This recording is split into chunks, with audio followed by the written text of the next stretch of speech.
Hello, everybody. Welcome into the PHLY Eagles podcast.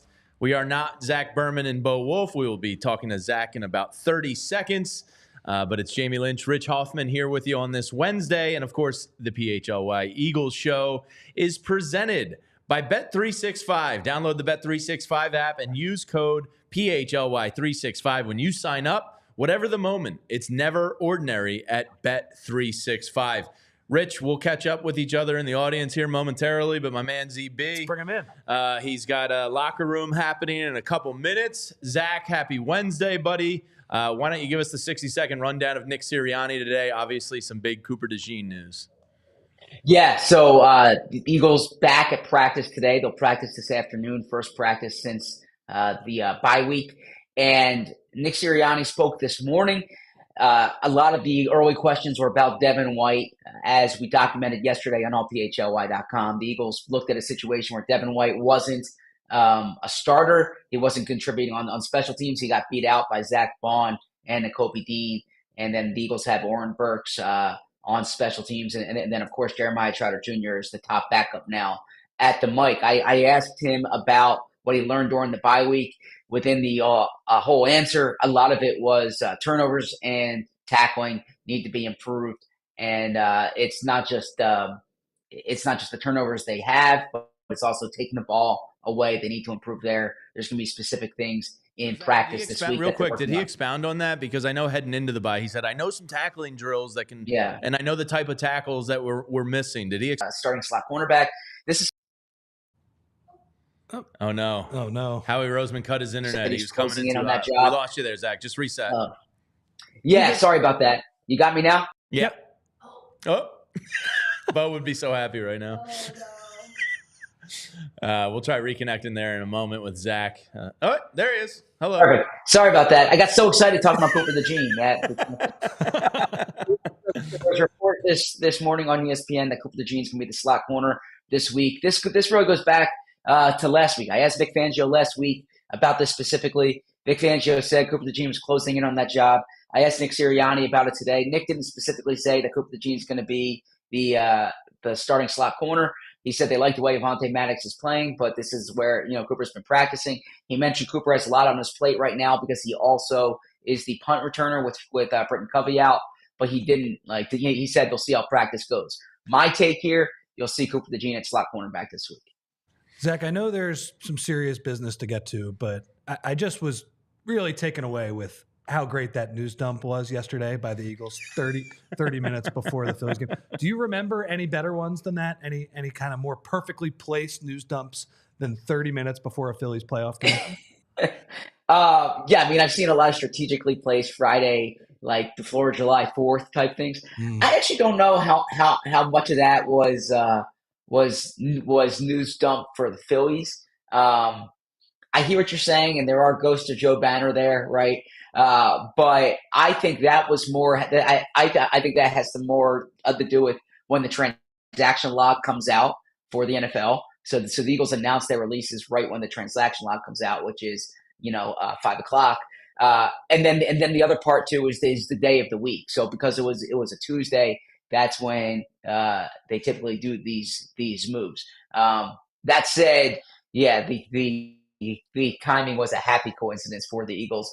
But the reality is this: as you guys know, as Bo and me know, or as Bo and I know, as the audience knows, Devin White didn't have a role here anyways, right? So this was really just a matter of time. Zach, obviously, Eagles are a lot healthier coming out of the bye. It's going to be really nice to have A.J. Brown, DeVonta Smith, and I assume Lane Johnson back. Did Nick get into that at all? And everybody full go here, or is anybody limited this week still? Competitive advantage, Jamie. Jeez, Nick's killing me. Yeah, no, Nick said we'll see how that goes. So I will literally see at practice in about 2 hours how that's looking if those guys are out there. You're going to see AJ and Lane. They were both out on a limited basis when the Eagles last practiced 2 weeks ago. I'm expecting to see DeVonta. He has to be formally out of the concussion protocol, so we'll get a better sense on that. But I do think you'll see all three of them on Sunday against the Browns. and the Eagles badly need it, because for as much evaluation as the Eagles can do about the offensive struggles, a big part of it's just getting their best players back. Zach, last one from me. Since it was the bye week, I'm curious, were there any questions about self-scouting and kind of, being able to take a step back and try to not exactly focus on one opponent, but what the Eagles are kind of doing wrong and how they can approach these next 13 games here?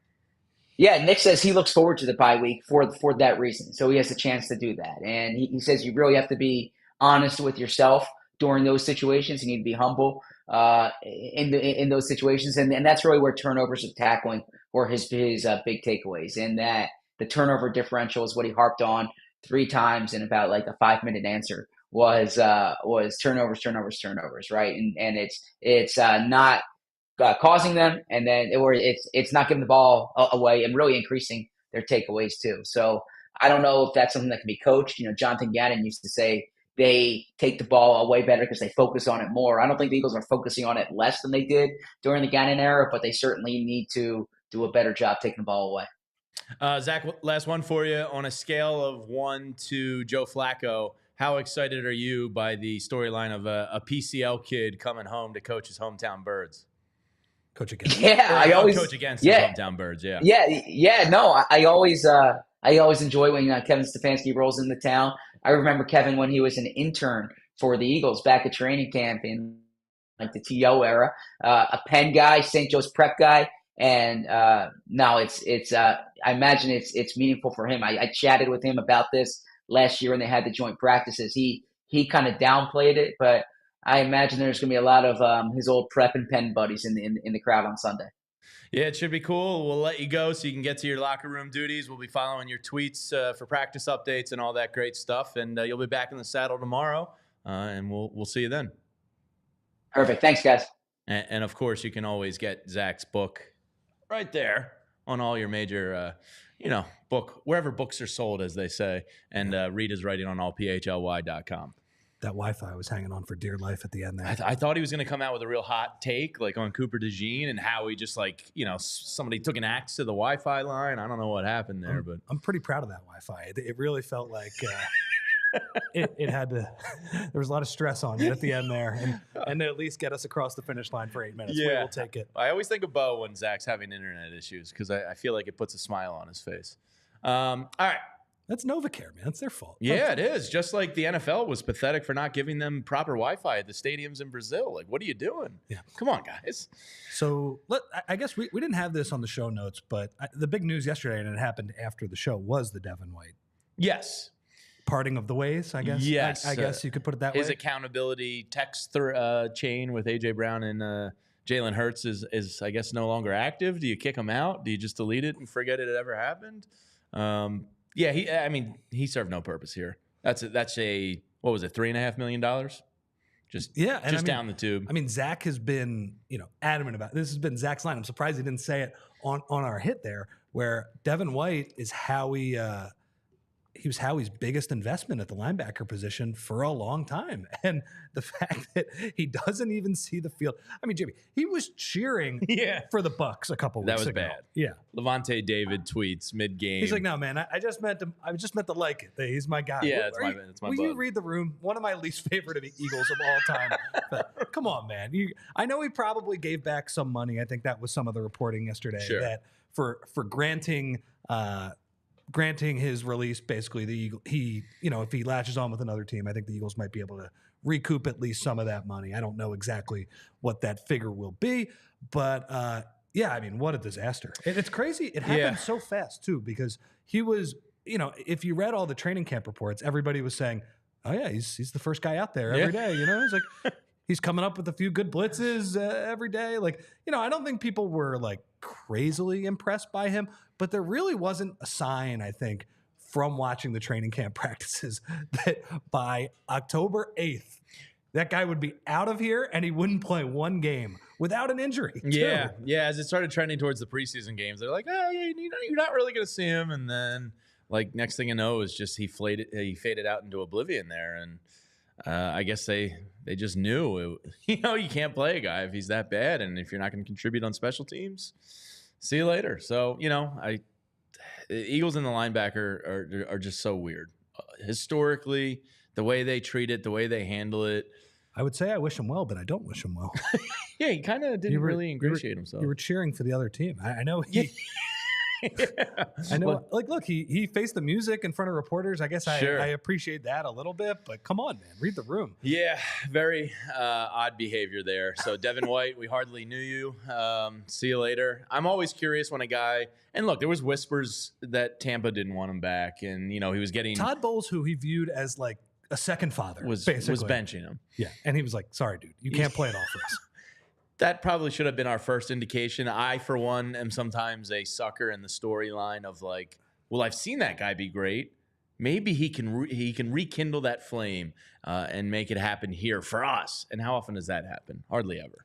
Todd Bowles, a second father, and also a guy who loves the blitz more than anybody in the world, and that's what Devin White is good at. Was like, I'm sorry, you're screwing up too much. Yeah. We're done here. So we probably should have seen this one coming. But again, I probably, I took a sip of the Kool-Aid, like, oh, he's gonna find it. Look, we'll see what happens, and I think Nakobe Dean has been very up and down in these games. Like, it's been one great game, one bad game. Zach Baun a little bit more consistent, but that Falcons game was obviously pretty bad. I guess we don't have the same level of vitriol that we might have if they were completely unsettled at that position. It feels like the defensive front has been the bigger issue than the linebackers so far. So yeah, Bryce Huff probably is it's that meme where the one guy's shielding all the knives being thrown and Devin White's under him, and Bryce Huff's like, I got you, man. Nobody's gonna care. What do you think about bringing Robert Saleh back as a defensive assistant? I would love it. Defensive assistant, and his only job is just remind Bryce Huff what it's like to play football again. I mean, Robert Saleh, because clearly, like, under Robert Saleh's watch, Bryce Huff knew how to play football. That guy's going to be a great DC. Yeah. I saw a stat on the Jets over the last 2 years, they're the only defense to not allow a 300-yard game. Like, the defense wasn't the problem. He's going to be a great DC for somebody. He just is another kind of Aaron Rodgers late-stage victim here. And I guess Jets victim more than Aaron Rodgers victim. But the Jets just can't get out of their own way. And Haason Reddick, what a weird situation that is. Did you see Woody Johnson said, like, we got a spot for you still? Yeah, like, whatever. Just get on the road. We want you here. It's like, drive down 95. I'm pretty sure he's dug in, guys. Like, he's already lost like $8 or $9 million. I think he's pretty much told you, nah. He's missed a quarter of the season already. Have you seen one of the best pieces of content on the internet? Our friend Jimmy Kempski does the Haason Reddick snap counter, because obviously that was part of the conditional pick, and he files it after every Jets game. Yeah. Jimmy's great. The Haason Reddick thing is just weird. And unfortunately, he can't come back to the Eagles, so he can't even help the birds out. It's a real shame. But the news of the day now that Devin White has gone and passed, and I will be curious to see if he latches on with anybody. I'm sure he will latch on with somebody, but what team is down bad enough to take a shot? Like, you've basically had two teams that are pretty well run in this league be like, nah, we're good. So it'll be curious to see where he ends up. And the Eagles are always down bad at linebacker. So when you cross them off as an option, the team that brought in Shaq Leonard. I was just gonna say, Shaq Leonard had one leg. Remember the Shaq Leonard week? Oh man, we got Shaq. Yeah. Shaq Leonard deciding between the Eagles and the Cowboys, and I was like, oh man. Again, I was like, that guy's been great in this league. Maybe he can rekindle it. No. So the news of the day. Well, before we get to the news of the day, and that's Cooper DeJean, let us take a brief moment to tell you about some friends. And that one of our friends is a jingle that you've known forever, Empire Today. If you go to empiretoday.com/PHLY, you can get $350 off new floors. And with Empire Today, they pride themselves at the shopping in-home convenience. If you're like me, you hate going out to big box stores because you can't find somebody to hear you out and help you. You don't know what you're really doing. You're over your head. Well, Empire Today comes right to your house. And everything that Empire Today, they're going to listen to you, get your feedback, understand what you're looking for and want, and offer you the best suggestions. Stuff they would only put in their own home. So they're not going to, drown you with thousands of options to choose from. And they have a virtual floor designer, which can show you right there under your roof with your furniture and your paint colors what the new floors are going to look like in your house. And they service their own warranty, so you're not going to have to track down some manufacturer's phone number if a problem does arise. So schedule a free in-home estimate today. all listeners can receive $350 off in this economy when they use the promo code PHLY. Restrictions apply. See EmpireToday.com/PHLY for details. And Jamie, let me tell you about our friends at Glatt Hair Restoration. Bald is now optional. And if you're experiencing a little trouble up here, hey, that's normal. All of us do. But, and you know, that's nothing to be ashamed about. But hey, if you want to do something about it, I'm here to tell you there is something you can do about it. And that is to go see the folks at Glatt Hair Restoration, which is now under the direction of renowned plastic surgeon Ken Morgenstern. You know, anyone, Jamie, can buy equipment and say they do hair restoration, but only Glatt Hair offers decades of proven results using an innovative approach and delivered by the leaders of the industry. And like, I'm also here to tell you, whatever stage of hair loss you're at, whether you're just starting to lose it or you'd like to get some of it back, you know, the folks at Glatt, they have all types of treatments, you know, leading edge type stuff, prevention, restoration, you know, including laser light therapy, non-invasive treatment, vitamin supplementation, and I could go on, Jamie. So here is how this works. Each patient receives a complimentary one-on-one consultation to pinpoint the best course of treatment. Bald is now optional. If you want to improve how you look and how you feel about yourself, Glatt Hair has the right treatment for you. Regain your confidence.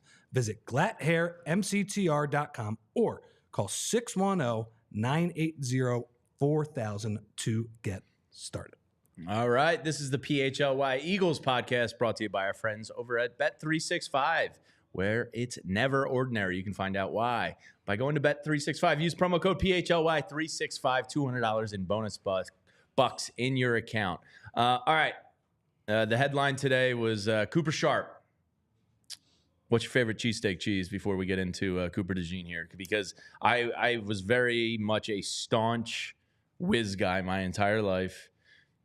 Cooper Sharp is the way. The only thing I hate about it at home, Rich, is when you pull it out of the deli drawer, it really sticks together a lot. And you can never get clean pulls of the Cooper, at least the Cooper I get. So it frustrates me when it breaks apart and fragments on my sandwiches. But I do think it's the best cheese. I think we've already had this discussion, and I think I've already angered the chat, but I'm going to say it to you. I don't like cheese. No. I like cheese on one food. Pizza. Maybe. Pizza. Yeah. That's it. I have a very weird palate. I know I am wrong, Wow. and you guys aren't, but I don't like any of Wow. Renee is similar.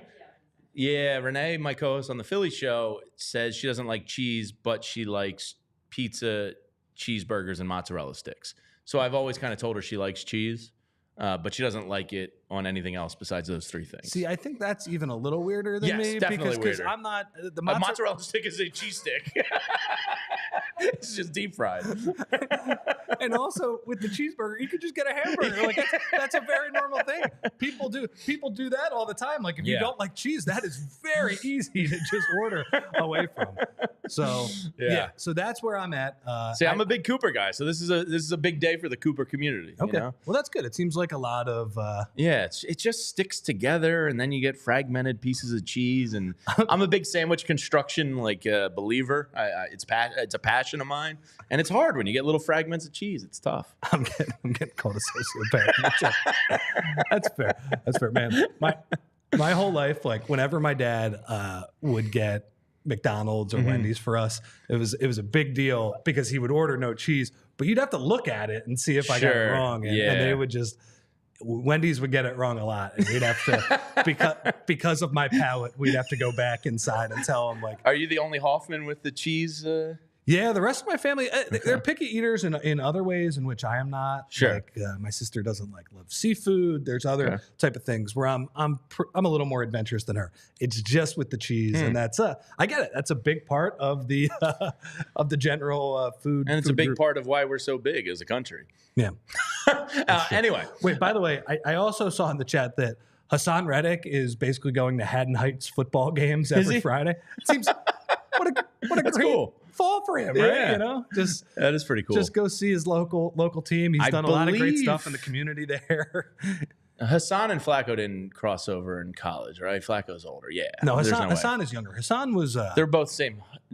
Haason started at Camden Catholic and then went to Haddon Heights. And then Flacco was always Haddon Heights, right? If I have that right. I don't remember about Flacco. I know he's from Audubon, I think is Audubon, the thing I used to see on his bio. But I do know, Haason, Haddon Heights, and then Temple. I think it was around he was honestly there when Temple was good at college football. And that was fun. And now Temple, I would argue, should probably just drop the sport entirely. But they have a kicker that's hitting 60-yard bombs on the regular. Well, that's proof that the kicking is just at an outrageous level across the board. So this wasn't on the show sheet either. Before we get to Cooper DeJean, do you think the NFL should shrink the goalposts? There are times I've thought about it. Yeah. No, they shouldn't. But look, if this keeps going and we get to the point where 55 is really turning into a chip shot, maybe. I mean, you have a kid right up maybe a mile up the road that's hitting like 62, 63 yarders as a collegiate kid. If you project 5 years down the line in the NFL, I mean, I think 62 yarders are going to be the norm. Meanwhile, I remember being on the phone, Tampa Bay Bucks Eagles game, Grammatica, right? Was it a 61, 62 yarder to win the game? There were two Grammaticas. I think Martine was the bomb one. Bill right? was the other one. And my parents were on the phone. They were on a road trip somewhere. And my dad and mom called me, and they were like, all right, we don't have the radio because they were out of town. They were like, give us what's happening. I was like, oh, the Eagles got this. Grammatica's got to make a 61-yarder. No. That was Matt Bryant. That was Matt Bryant. Okay. And sure enough, they heard my heartbreak on the phone. That's one of the worst 61-yarder at the time, it was like an unmakeable kick. And now a Temple kid's doing it weekly. Yeah. So it's wild. No, kicking is outrageous across the board. The Cowboys kicker, Aubrey, he just it's like it's automatic. Yeah, it's ridiculous. Like 57, like he's making it with a ton of room to spare. Yeah, and it's really not even threatening either one of the crossbars. Yeah. All right, from our favorite cheeses to our favorite kickers, now to the story of the day, and that's Cooper DeJean. Cooper DeJean. Our Discord channel here at PHLY, and if you ever want to become a diehard and support us here at PHLY, you get an invite to our Discord channel. And I was pushing this hard immediately after last game. I left the post-game show with Fran, Vinny, and Bo, and I was like, Cooper DeJean's got to start. I was like, I know the injury set him back in training camp, but I think when they drafted him as high as they did, they had this in mind, which is I'll go with the youth movement right now with the understanding there's going to be some mistakes, going to be some learning curves along the way. But with the youth movement, you can improve and get better. And we'll talk about Avonte Maddox. I have nothing but respect for Avonte Maddox. He's been a great Eagle, versatile, just a dude that's been plagued by injuries. Really tough, but he just gets hurt all the time. Yeah. It's really unfortunate. But Cooper DeJean now gets the opportunity. Jeremy Fowler had it first this morning on ESPN. I think it's the right thing to do. I'm quasi-excited for some positionless football. I'll throw that into Zach and Bo's chamber for tomorrow. But excited for the Cooper DeJean experience. Well, and Fowler wrote that he got off to a slow start due to a preseason injury, but is now considered all caught up in Vic Fangio's scheme. And I think if you listen to any of Fangio's press conferences, that's basically what he has said, where the injury that caused him to miss, what was it, like the first 3 weeks of the preseason, maybe 3.5 weeks? I think he came in the final game, He played in that final game. That really set him back. Like he needed to get up to speed. I would also say, I hope the guys that have been playing the whole time are also now all caught up on Vic Fangio's scheme, because it wasn't just Cooper DeJean. But so in that final game against the Vikings, like you could see that one of Cooper DeJean's strengths right now is that he's pretty good going downhill. Like and for a team that has struggled to stop the run, particularly against teams in 11 personnel,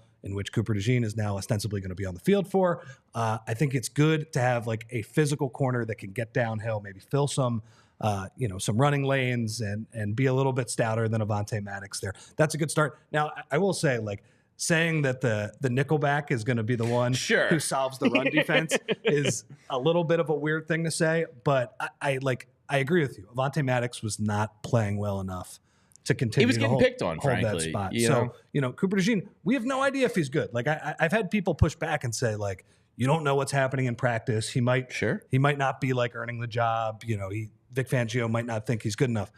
I'm just saying that Avonte Maddox, I know, is not good enough right now. Yeah. And that we need to give a guy who you drafted high and has some tools to be good at this. Like, again, he might struggle in these first few weeks. But there's going to be improvement from those struggles. That's usually the way it works, yeah, right? Yeah. It's funny. You love cross-sport analogies. So do I. I think Zach Berman does too. I don't know if Bo is such a fan or not.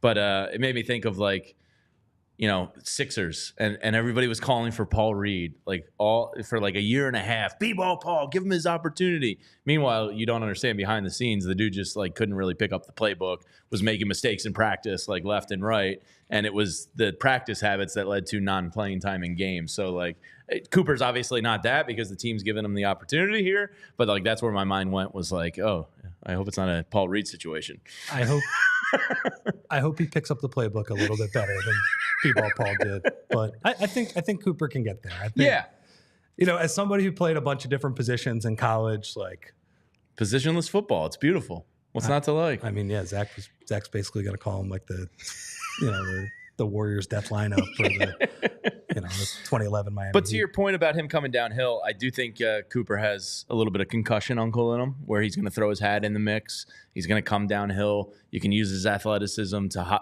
and look, when you're grading or judging a rookie, it's not really fair until year 3 to really say what the guy is. But the first 8 to 10 games of somebody's career, like I did with Jalen Carter last year, was like, all right, just look like you belong. You know what I mean? Like, don't look out of on another planet. Just look like you belong. Look like you can physically go at people and with people. Stay with people. I understand there's going to be learning curves and mistakes. And I think you've seen that with Cooper DeJean just in limited sample sizes so far, that he takes smart angles. He can hang with guys athletically.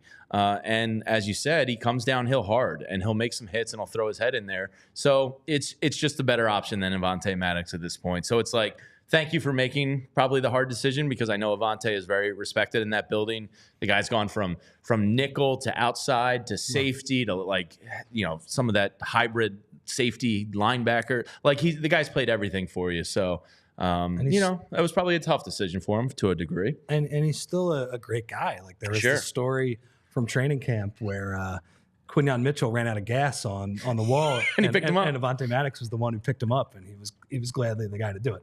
And obviously, like, he has that great friendship with Dallas Goedert. They were in the same. Are they still living together? I don't know. I mean, if you saw those commercials, I think they would suggest they still. They used to have the Nerf gun fights when they it looked like a good time. They're a little bit older now. Maybe they've moved on to getting their own place. They certainly can afford it. I think both of them. They both made a nice chunk of change, but that would be nice if they still live together. That would be cool as well.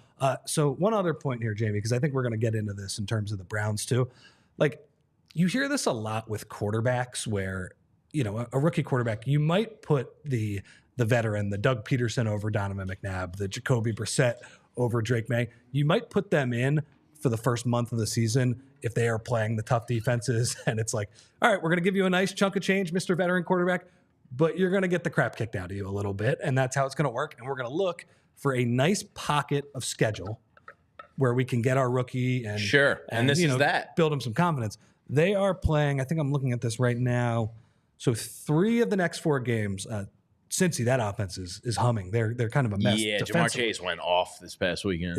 They're having kind of a crazy season, and their record is so bad, but the offense, which is a major thing, is still humming pretty good. So 3 of the next 4 teams they're playing, bottom 7 in offensive DVOA, and the first team they were playing, dead last. Yeah, the Cleveland offense is not good. So to your point, it is a very, assuming there's probably a 2 to 3 week learning curve of everything, just the speed and adrenaline of the game, all of it. This is a good opportunity to work them in, especially coming off the bye, where you're able to probably implement some more teaching and game plan type of stuff. It's exciting. So the Browns Eagles. I have one of my best friends is a Browns fan, and he actually traveled to Las Vegas a few weeks ago. Oh, nice. When they played the Raiders, and he was like, "Man, I had a great time, but all my friends in the chat, he's got like a normal Browns chat. He's like, I mean, we were just at war with each other just because everything is so bad for our team right now."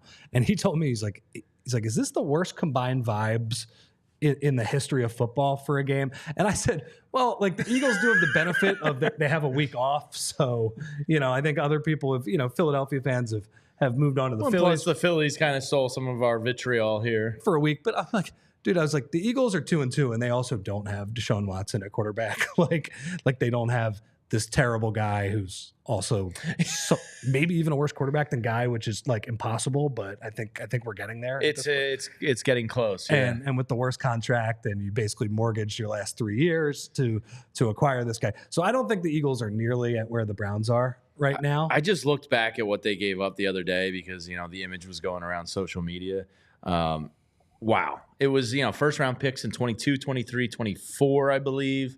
Let's see. The quarterback exchange for first and fourth in 2022, first and third in 2023, 2024, first and fourth, all for Deshaun Watson, plus $230 million, or $235 million, whatever it was, all guaranteed. It's a miracle they had such a good defense last year. How do you have that good of a defense when you're literally just cutting yourself off with being able to replenish it with blue chip players? It's awful. It really is one of the NFL's worst trades ever. And it couldn't happen to a worse person. So part of me revels in it a little bit. Yeah. 100%. They're at the point now where the reality of the situation is the Cleveland Browns are probably a better football team with Jameis Winston quarterback.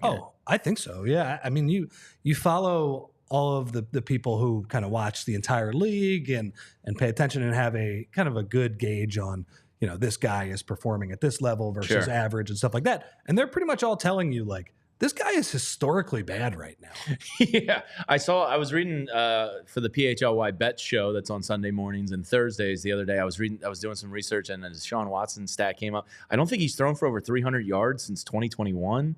It's just kind of historically bad. He is just sinking that franchise. And to your buddy's point, there's a part of me, Rich, because we are those. We were molded in the darkness. We come from it. I always feel bad for the great fan bases that just have a joke organization. Like the Jets are like that. I have a couple Jets buddies, and they're really good fans. And you just have an inept organization all the time.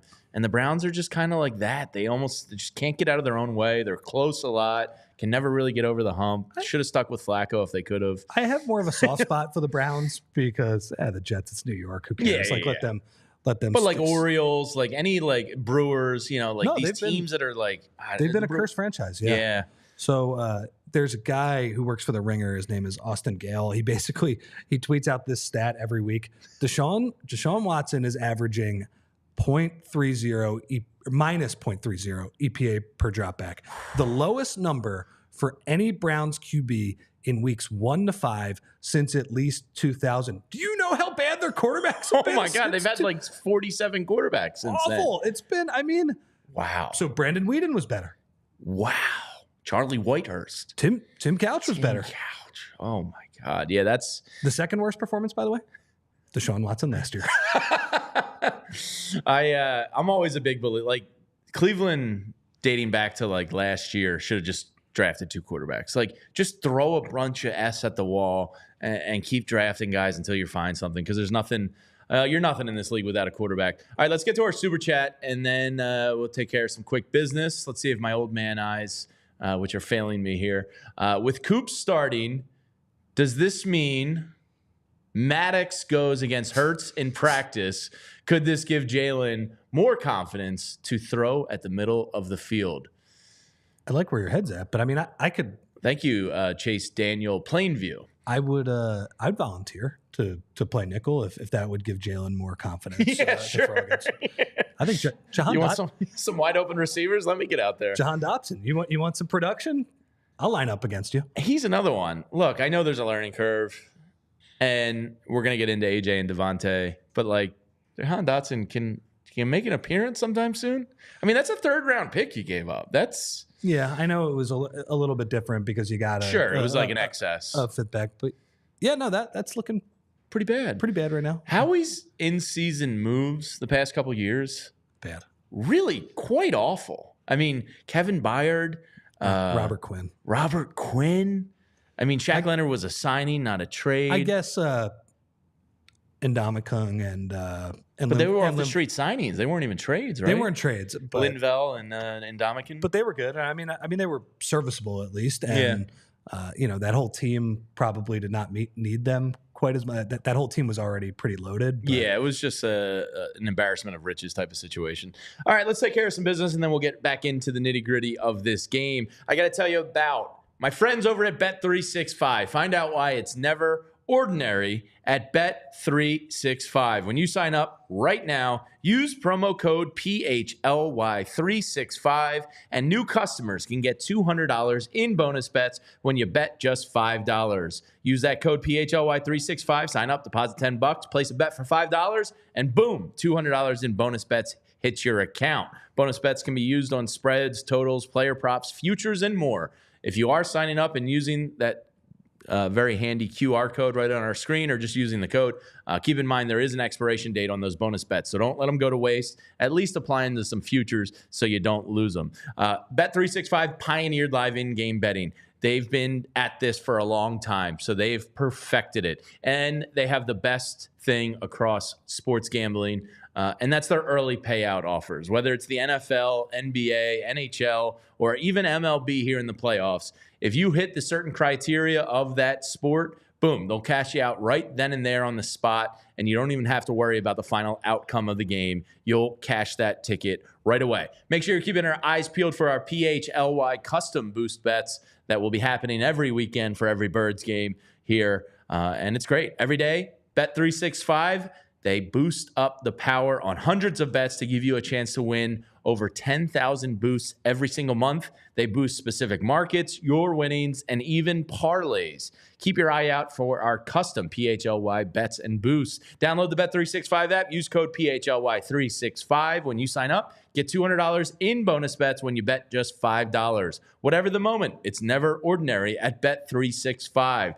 Must be 21 or older and physically located in PA. If you or someone you know has a gambling problem and wants help, call or text 1-800-GAMBLER. All right, Jamie, let's go to our friends at Ace Hardware Home Services. Saw a truck in my neighborhood yesterday. That's what they're there for. The people who have satisfied your hardware needs for so long are now here to keep your home humming all year round. Got a leaky pipe? At Ace Hardware Home Services, they are around the block with everything you need to fix it, just like they were around your block. I love Ace. And they include the person to do the fixing, right? So if you have an air conditioning issue, they got a person for that. Got a faucet that you said you'd get fixed last fall? They have a person for that too.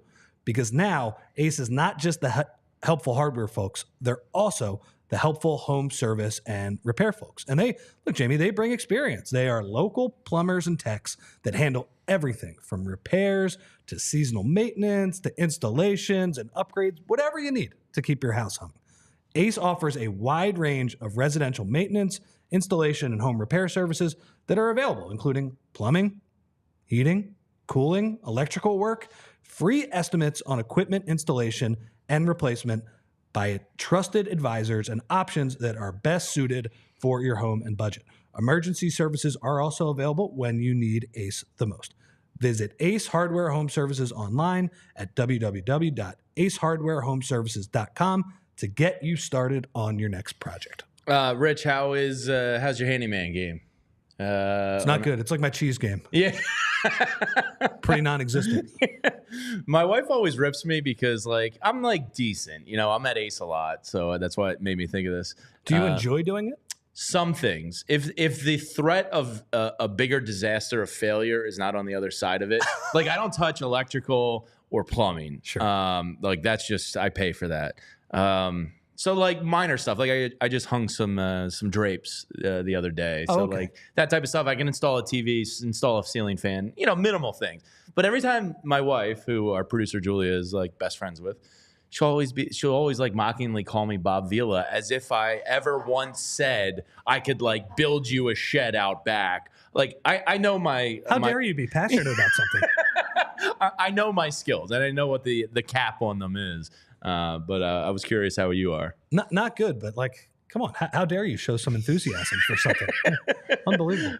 Only to get mocked. Yeah, I know, right? I just hung some drapes. They look beautiful. I even tightened them up. I went over to Ace and got the L brackets and everything. I felt like Tim the Tool Man, where I have the tools up. I will say, whenever I do something, even as small as hanging drapes, it's the best.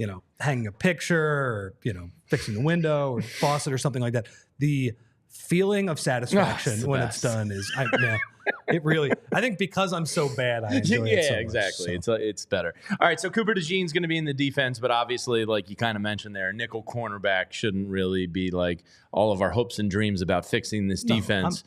Out of the bye, are you expecting hoping, I guess, however you want to describe it, a better tackling Eagles team? And then we'll get to the pass rush. Let's start with like the basic. Do you expect it to get better? Because the last time we saw the Birds here, what was it like? I think Ray Dinger charted 19 missed tackles. Ross Tucker had like 15. I didn't even hear Fran and what he had on his final count. There was a lot. It was embarrassing. It was bad. That's just a fundamental thing that has to be fixed this weekend at home versus the Browns. Are you hopeful? Do you think it's going to happen? What's your belief here? I'm a little worried that the self-scouting involves something as basic as tackling. Like, Zach talked about competitive advantage. Like, what are you going to do? The Oklahoma drill? Like, what is going on here? So I would hope it's better just because you are getting a get-right opponent that just does not have, a competent offense at all. I just think he's, it has to be better. This has to be a team you beat. We mentioned earlier that Robert Saleh got fired, and Nick is now. Zach had this tweet that Nick of the class of 2021 new head coaches. Is he the last man standing already? No, there are 2 left. Dan Campbell is the other one, but there were 7 of them. Urban Meyer was the first one to go. Jeez. I think David Culley was in there. There's a couple others. Oh, Brandon Staley. Wow. There's a few others. So it's and Nick's been Dan Campbell's, I guess, inching up on him in terms of success. I think Dan Campbell, if we had the odds of who was going to... But if you're projecting, Dan Campbell probably wins the longer tenure. It the longest. I think it's going to be Dan Campbell. Nick has a better record than Dan Campbell, but Dan Campbell reached the Super Bowl. He's on a more normal trajectory where now he's got a team that is cooking with gas. I mean, look, man, if they lose this game... That's bad. It's real bad. I mean, this Browns defense is middle of the pack, like an EPA per play. I think they're 15th. Like they're not sure they have a great player in Myles Garrett, but it's not, the number one defense in the NFL, which they have been in years past. And as you mentioned, their EPA per play on offense is 32nd in football. Just like every stat and number against them. We need a pass rush, and you need it now. Like sometimes a pass rush can help a secondary. Sometimes the secondary can help a pass rush.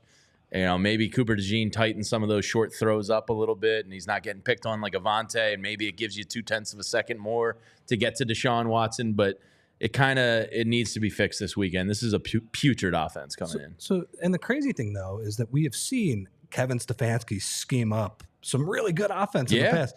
Just when Joe Flacco has been the quarterback, right? Sure. And when Baker Mayfield has been the quarterback. Deshaun Watson, he just cannot fix right now. And, I'm kind of worried even if they do start Deshaun, like, let's say, he has a bad first drive or maybe he gets dinged up or something like that. And then they put Jameis in, then it gets a little scarier, right? Yeah, because, he's got to be better, right? Well, you always get the emotional boost for at least a drive or two at the backup quarterback. And then the backup quarterback usually proves why they're a backup quarterback. Yeah. But this is different. The backup quarterback is better than the starter. Most likely, yeah. Jameis, obviously, he'll throw you a bunch of picks, but he'll also give you some great throws. Bombs. He's got an arm on him. Jameis Winston has really kind of grown on my like and appreciate list. He's so goofy and weird that I've grown to enjoy him. When I used to just think like the W thing was weird, I've watched more and more videos about like teammates talking about him, and he's like beloved in these locker rooms. Like he's so goofy and on a different planet. He kind of entertains me a little bit. Yeah. Little Jameis Winston side note there. I agree. Let's preface this with I think Kevin Stefanski is a good coach for the reasons we laid out. I think he was a 2-time. I was going to say he's won it twice. I believe, and obviously that's like a subjective award, but. Look, he's delivered 2 very good coaching seasons so far. Do you think he might get fired if, just as kind of the scapegoat if this season goes off the rails? Who is it, Haslam out there? Somebody's got to be a scapegoat, right? Like Robert Saleh is, the coach is always the guy to go. I would think it would be too early this year. You have to face the reality of your situation, which was you made a irrehensible, awful decision to bring in a truly bad guy as your quarterback And not only that, but to give him more guaranteed money than any quarterback in the league at the time. Like, you made your bed, sleep in it. I don't think that's Kevin Stefanski's fault. I think he's established the fact that he's a good coach in this league. I think it would be foolish, but it's the NFL. It's certainly potentially on the table. The one thing I would push back on it, just because I think their season has been that much of a disaster so far and the vibes are bad, is that he signed a contract extension along with Andrew Berry. So this is year one of the extension, yeah, right? A few months ago. I don't know how long it goes for. Yeah, I'd be shocked if it happened this year, but they would have to, the Browns' reality is looking at this offseason and going, how do we get out of this contract and move forward? We just have to eat the money, and you just need to wash your hands of it after this season. But look, for the Eagles standpoint, Jamie, this is a team they have to beat. Absolutely. Their offense is a disaster. Their defense has been mediocre. Yep. The Browns fans are turning on Jim Schwartz a little bit. I think hilarious. I think they realize he's a good coach, but look, the vibes are so bad elsewhere. The bend it but don't break isn't selling out there. It has not been quite as good. And by the way, that's normal, right? Sure. For defenses, it's very rare. Obviously you're seeing teams like Baltimore and San Francisco a few years ago that have the personnel to just be dominant year after year. But a lot of times you have a great defensive year that relies on turnovers, a little bit of luck. Then you go down to average next year, and really a lot has not changed. So I look at both sides of the ball, right? Against a defense that's playing mediocre ball. Against a mediocre defense, if Eagles have A.J. Brown, Lane Johnson, hopefully, DeVonta Smith back, they should be able to score against a mediocre defense, and we're looking for competency on the defensive end of the ball. So if you're playing the worst offense in the league, a competent defense should be fine against them, right? Yeah. I mean, one of the notes I had written down here for us today was A.J. Brown and DeVonta Smith and Lane Johnson. It's really that simple, isn't it? I mean, you're getting back 3 of the top 5 most important Eagles. Jalen Hurts is the other one. Jalen Hurts now has no excuse if A.J., DeVonta, Dallas Goedert, and frankly, Saquon Barkley, from a just best player in the NFL aspect, is in the conversation this year. It's a very weird year in the NFL where guys aren't throwing for over 300 yards like we're used to. Not many quarterbacks as of last week when I did the PHLY bet show had hit overs on 1.5 passing touchdowns per game. It's not this greatest show on turf game right now. It's kind of a ground and pound and grind these games out type of league. And you have one of the best players at that right now. And Saquon Barkley's looked tremendous. Jalen Hurts has DeVonta and AJ and Lane most likely back. This is kind of a big Judge Jalen game, to be honest with you. I mean, it's a mid defense, like you mentioned, but you're full strength and you have weapons galore. You're coming out of the bye. Hopefully, you self-scouted and tweak some things, whatever it may be. But this is a big test for the offense because they have to come out and look kind of the best they have all year because there hasn't been anywhere close to a complete 4 quarters from this offense. A.J. Brown is a true difference maker. They need to look good on Sunday. I hope so, and I hope we see more of the stuff we saw the first week of the year with the motion and getting A.J. open, getting Saquon open on wheel routes, stuff like that. That just felt like an explosive offense that you could count on to put up points every week. And I got to say, for Jalen Hurts, no turnovers this week. I just want to be able to judge your play and talk about your good throws, your management of the blitzes, which during the first 4 games, there have been good moments without having to put a big old asterisk on it and just say, well, he's also turning the ball over basically more than anybody, not named Will Levis. Since week 1 last year, he leads the NFL in turnovers. Yeah, and that's a problem. I don't want to talk about all of these positive plays and have to put a big old qualifier on it and have people, screaming at me to say he's been below average because of the turnover stuff. I agree. Yeah, totally. We got a super chat here from Real Time with Prince Blue. Rich Hoffman equals Dexter for your lack of cheese, and I guess that probably was it, huh? Serial killers don't like cheese, huh? I guess it must be a universal trait amongst all of them. I don't know. I'll have to look into that more. But thank you, Real Prince Blue. We appreciate that. Fair enough. Yeah. Now, you're coming out of the bye. We talked about it in weeks previous. Saquon Barkley's workload. How do you want to see this kind of handled? He's obviously dominant. He's got a dominant offensive line in the run game ahead of him. He's spectacular. He's your big game hitter right now. A.J. Brown hopefully gives you another option there. Do you want to see You know, we talked about it at one point. If you were to play 21 games at one point, he was on pace for like 589 touches or something. It's lower because he didn't touch it a ton against Tampa, which was smart. Like, they were losing in that game. Do you want to see them manage it, or do you want to see them week to week, just like if he's being effective, run it and use them? How do you want them ideally to handle this workload? So he's averaging 21.25 touches per game right now. Seems about right. Which I think is reasonable. Yeah. Like, it's a high number, but again, you brought him in to give him a lot of touches. And it's not an obscene number. Now, obviously, if you start playing in the playoffs, it'll start to add some wear and tear. I think overall that's fine. I just want to see a game where they hit some big plays with AJ and DeVonta early, and they can kind of load manage them through the game because they're winning. Yes, that would be nice. Right? So I think they're okay right now. And I think, because of how the Tampa game went, and because, in the second half, after Saquon makes the big play and Jalen turns the ball over, all of those things, I think they were able to keep his workload down that game. You have a bye week. I think he's okay. I bet you he's pretty fresh right now. And I would say just treat it game by game. Like, there might be a game where, maybe they're playing Cincy a few weeks from now, and they want to keep that dynamic 30-touch game in the offense bag off the field. Yeah. And they say, well, okay, the big way to do it is to just force feed Saquon this week. That's fine. But there have to be games where you're not so unbelievably reliant. There have to be games, Jamie, where we're not counting Saquon's touches in the first quarter of the game. And the reason we are counting his touches is because the offense has 0 points and he has 3 touches. Like I want him to have 3 touches in the first quarter at some point, and them to have 14 points on the board. Yeah. I think these first quarter starts are a problem, and you're kind of putting yourself behind the 8 ball in most of these games. So, like, to that point, I hated the answer a couple weeks ago where it was like, why Saquon didn't get his first rush attempt until the second quarter, and like literally I could feel my blood boiling next to Vinny and Bo and Zach was telling us about it. And I was like, I hate that. Why can't you just run them on first down? Yeah. Like, set yourself up for a 2nd and 6. The guy's averaging, like, it doesn't have to be a pass play on first down. I'd like to see more.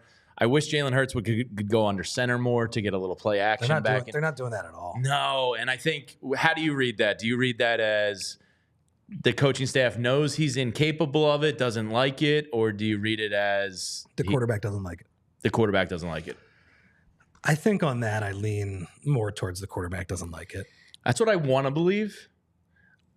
What's in the back of my mind, and it doesn't leave, is that the coaches know he's not good at it. Well, I think part of the reason they didn't run motion over the past few years is he likes to have that static picture, right? And the difference with motion is, it can confuse the defense, but there is kind of a shape-shifting element of the defense. Sure, you find out if they're in zone or man or on the whatever. other side. And while you're able to maybe get some clues on what defense they're running, they also can shift and do some different things or whatever. And I wonder if just the element of play action passing, where you take your eyes away from the defense for that split second, and that's like, look, that's a specific skill set. Kirk Cousins is awesome at that. Yeah. It's the reason Matt Ryan was awesome at it, So I'd love to see it. I love play. I'm a sucker for play action football. I think it's beautiful. Well, and it feels like you have and you just can't have it in the playbook right now. It feels like you have the personnel to do that too. Yeah. Right? Like, how do you not respect Saquon Barkley anytime if Jalen Hurts? But the problem is you need to be able to throw out of it. You can't have a direct poker tell where if he goes under center, you run play action. So it's unfortunate. It's probably not going to be a part of the offense, and we'll see what happens. All right, Rich, we're winding down, but Kevin Stefanski was my year from St. Joe's Prep, and I bring this up to ask you didn't respond to my text over the weekend. I don't know if you caught the instant classic PCL football match where the LaSalle High School Explorers, Sean McDermott's alma mater, took down the St. Joe's Prep Fighting Kevin Stefanski's in a 4-overtime thriller, with LaSalle going for a 2-point conversion to seal the game. What a game. Good call by that guy Bob Long, who does a great job on Bob is a great dude. I've worked with him a couple times. I got to do the Isaiah Wong Bonner LaSalle game with Bob a couple years ago. Bob does an awesome job. So it's very cool that high school football is now like kind of accessible out there on the online world. It's it's interesting. Kevin Stefanski is coming home. It's true. He's never won a playoff game because the one playoff game that that the Browns have won during his tenure. He got COVID, if you remember correctly. Oh, wow. And they beat the Steelers. That's right. They beat the Steelers, and he was in his basement. And the special teams coach, I'm blanking. I think the guy's name is Prefer, Mike Prefer. They won the game. They beat Big Ben with Baker Mayfield. Wow. So no, he has not won a playoff game. And they were, as much of a feel good story as they were last year. They got their butts kicked by Houston in that playoff game last year. So, like Jim Schwartz, even his defense last year, it was very boom or bust, where they did have some bad games. They did have some absolutely dominant performances. Like, we know Jim Schwartz likes playing man coverage. Denzel Ward, I just read, he has not practiced yet this week, but he kind of trusts those corners and lets them do their thing. I think, obviously, Myles Garrett. He's a beast. Like the game wrecker of all game wreckers. He looks non-human. So, like, if I was that dude, I would never wear a shirt. He looks like he was chiseled out of, like, a mountainside. Yeah, and I mean, that's... I guess he's the left defensive end, so that means Lane. Yeah, that's steel on steel right there. That should be a great matchup to watch in this game. All right, so we're not going to see each other before Sunday, or we might see each other, but we're not going to be here on the airwaves. What's your vibe going into this? I think it's a win. I don't want to say easy because the Eagles aren't really capable of that right now, but I think they control it start to finish. I hope, even if it's I don't want it to be ugly. I want to believe in this team a little bit more where, okay, maybe it's not a Super Bowl caliber team, but you got a wounded team coming in here, a team that's feeling bad about themselves, that you can just hammer them. And that would be awesome. Jamie, like the next 4 weeks on the schedule, it's very winnable, man. I mean, again, that Cincy game does worry me a little bit just because it's on the road and I don't really trust this Eagles defense. But man, they have a great chance to at least get 3-1 out of this stretch and start feeling good about themselves. Yeah, this is a slump buster. Coming into your house after a bye, you're getting all your big horses back. It's going to be great to see AJ, DeVonta, and Lane out there. I mean, you're a much better team before the ball is even kicked off. Yeah, I mean, those are 3 or 5 most important guys on either side of the ball. And like my friend and I were talking about, the Eagles vibes are bad, but I still hold out hope that, come on, fix a few things with the coaching, maybe Cooper add some toughness on the defense. And I would love to see him jam some guys at the line. I know it's not really Uncle Vic's thing, but like maybe with Cooper's athleticism, like, just even in backyard football or pee-wee football, whatever you play, it was always annoying when somebody was right on you and you're kind of making that youth movement in the secondary. Maybe you can get some hands on guys and kind of just be a pain in the ass a little bit more. I'd like to see a little different tweaks here out of the bye. I'm still holding out hope that this Eagles team, the vibes can change. There's enough talent here that we can have a fun last few months of the season. Yeah. But it starts here. Like you got to beat this team. Yeah, this offense is putrid, and you need a slump buster, get right game for the defense. Hopefully it happens. Of course, you can always read Zach, Bo, and Les on allphly.com. We are not Zach and Bo, but hopefully we kept the seats warm for you on this Wednesday. So, it should be a get-right game on Sunday. Looking forward to having all the guys back. Looking forward to the Cooper DeJean experience and all that comes with that. Hopefully they find a pass rush on Sunday. We'll see. But don't forget Sunday, pregame show here. Me, Bo, Fran, and, of course, Zach will be joining from the stadium. And then halftime reactions with me, Fran, and Bo here in the studio. And then, of course, Vinny Curry, who sat in here yesterday, will be joining us for the postgame show, and I do feel good about this coming out of the bye. It's time to put it all together here. The thing most you alluded to it, and this was on my notes. Are you going to be doing Phillies on Sunday? I don't think so. Yeah, I don't think so either. But I really want to say that I will be. Possible. It is possible. Look, I do think if the Phillies get to a Game 5, they can win that very easily with Zach Wheeler on the mound. Tonight's the tough one. We'll see what happens. You kind of alluded to it. What's the thing you want to see most out of Jalen Hurts here this weekend? Is it just simple as no turnovers?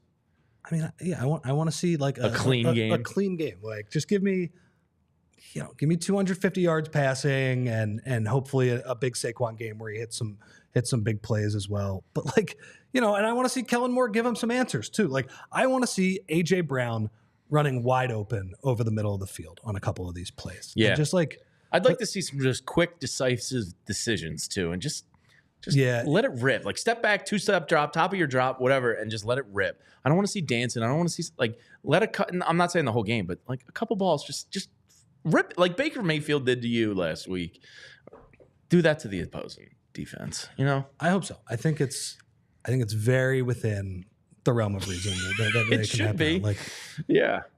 All right. Well, that's going to do it for us here on the PHLY Eagles podcast, brought to you by Bet365. Find out why it's never ordinary at Bet365 with promo code PHLY365. Thanks, everybody in here, for hanging out with us. Hit that thumbs up button on your way out of here. We appreciate you. We love you. And we'll see you next Wednesday. For Rich Hoffman, I'm Jamie Lynch. She sucks. For our producer, Julia Hoff, thanks for hanging out with us. We'll see you soon. We all silly like the mayor.